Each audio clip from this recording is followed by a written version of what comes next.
Okay, tell us your name, what position and district are you running for, and your background and how it qualifies you for county commissioner. I'm Bill Branyon. I'm running for District 1 of the County Commission against Al Whitesides. I'm a founding member of the Mountain Express, so I've been covering city and county issues for 30 years.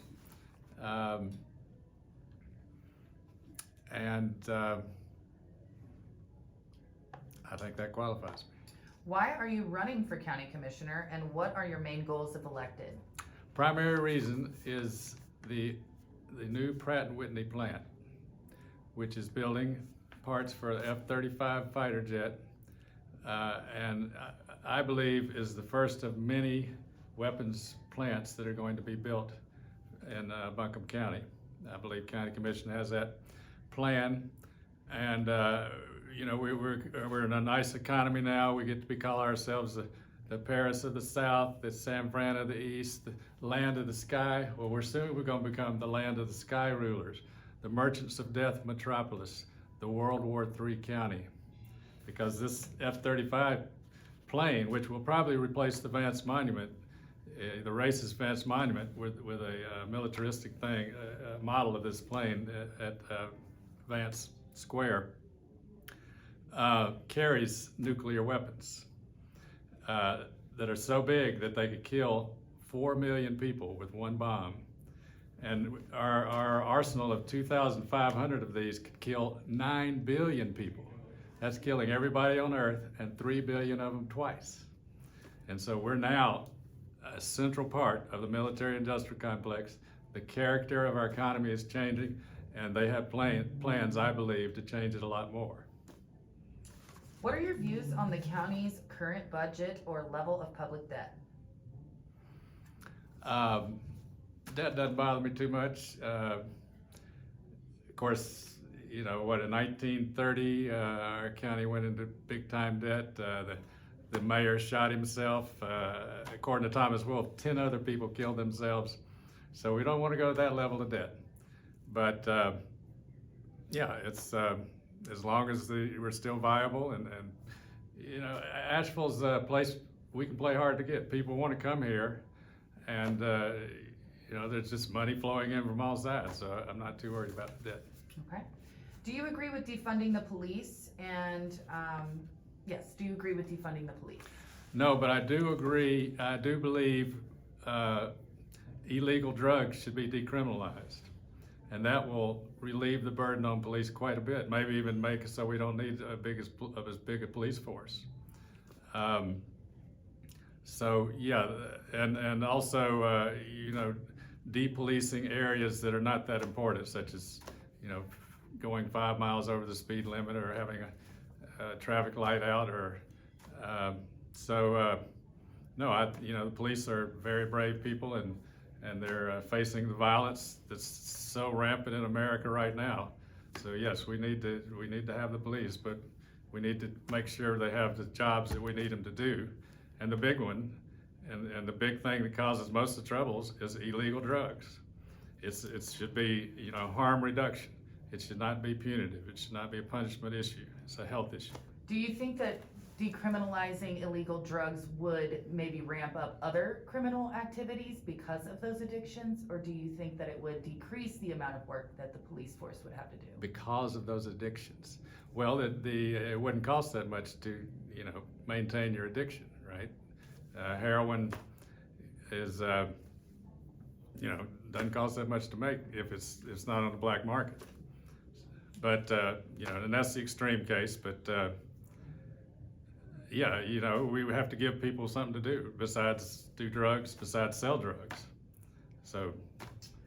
Okay, what are your views on homelessness in Asheville, and how do you feel currently it has been handled? Oh, that's so horrible, watching those tractors come push those tents around, those people around. Yeah, maximum compassion for the people who are homeless, but maximum safety for neighborhoods surrounding them. You know, where there's a homeless encampment of 10 or more or 20 or more tents, then make sure they have the basics. You know, have a food truck there or something. Have counselors there. We want to get them jobs. We want to get them housing, but we don't want them to be desperate enough to enact crimes around the neighborhoods. So what are 3 ways that you will tackle the issue of homelessness, or you would tackle the issue of homelessness if elected? Certainly spend more tax money on providing alternatives. We're right down from the Vermont end up here. I thought that was a good idea. I'm not quite understand why they've been closing that. What do they call it? Easy access or something. But make sure that they're not desperate. One, make sure we have programs to get them jobs and homes. Okay. And then what are your thoughts specifically on low barrier shelters, which is what the Ramada was, sort of, camping, panhandling, and the needle program, and how would you move forward on those issues if elected? Well, I'd say clean needles. Panhandling is, it's you can always say no. What was the other one? Low barrier shelters and Low camping. barrier shelters. Yeah, that sounds fine to me. Again, I don't understand how this place failed. As I said, I used to be a clerk there, and I thought we had nice rooms, and everybody was happy to be there, but apparently that's not working. But we want to run Buncombe County as a beloved community, not a bulldozing corporation, and that's the way I think most people look at homelessness now. Oh, they're getting in the way of business. No, they're part of our community. We also want to make it, so we don't attract homeless. So it's there's a lot of facets here, and I haven't investigated it too thoroughly, but those are my guiding tenets: is compassion for the homeless and safety for the surrounding neighborhoods. What are your strategies for reducing the exceedingly high crime rates in Asheville and Buncombe? Well, number one, decriminalize most drugs. Number two, let the police work on violent crimes, not on drug crimes or petty crimes. That should do it. Would you consider reconsidering some of the current grants to nonprofits that have no accountability, for example, Steady Collective Needle Exchange? Say that one more time. Would you consider reconsidering some of the current grants to nonprofits that have no accountability? For example, Steady Collective Needle Exchange. So what I think that means is the needle exchange isn't really exchanging needles to the point where those needles end up in the community. So I think this question comes from, would you continue to give them grants, or would you reconsider the grants that are being given until they show some, more of an exchange in that program, or programs like it? Oversight of all nonprofits all the time. Okay. Do you support the new service that has been implemented to relieve APD of calls for people overdosing? I think so. That should be counselors and health people. Okay. Yeah, that's again back to criminalizing drugs or decriminalizing. Okay. It's a health issue, harm reduction. What a brutal thing, right? We're making, it's okay to have a beer city USA in which 10,000 people drink to excess every Friday night and Saturday night, but if they're doing some other drug, stick them in jail, make them criminals. How will you further support our school system, both financially and in regard to safety, considering there were needles found on the school bus at Oakley Elementary, which is still yet to be addressed? That's a horrible thought. I think decriminalizing would lead a lot toward helping that. Once you treat drugs as a health issue instead of criminal issue, then you can stop and search is not that big a deal anymore. Because that's why most people are scared of the police, is they've had a few beers or maybe they got some pot. And so it leads to high-speed chases. It just leads to, everyone's stressful. Once it's decriminalized, then, safety issues become primary and stops and searches are not that big a deal anymore. Are county taxes too high, about right, or pleasantly low? How would you go forward based on your answer, and do you plan to implement any changes to existing taxes? Property taxes should be frozen on middle and lower income residential sections. We're taxing people out of their homes when we already have a homeless thing. Yeah, again, we should be run as a beloved community, not a bulldozing corporation. That's the way I think most city officials, elected officials see it. Increase the tax base. We're trying to get more and more money. You know, the county already has $500 million budget. We want it to have $1 billion budget. That's the pressure that everyone has. Instead of, this is a beloved community, people have their houses, we want to keep them in it. We want rent controls. Now that's illegal according to Raleigh, but you know, the General Assembly is run by treasonous Republicans. We're listening to them. These people want to end the democracy, and we're letting them tell us what to do.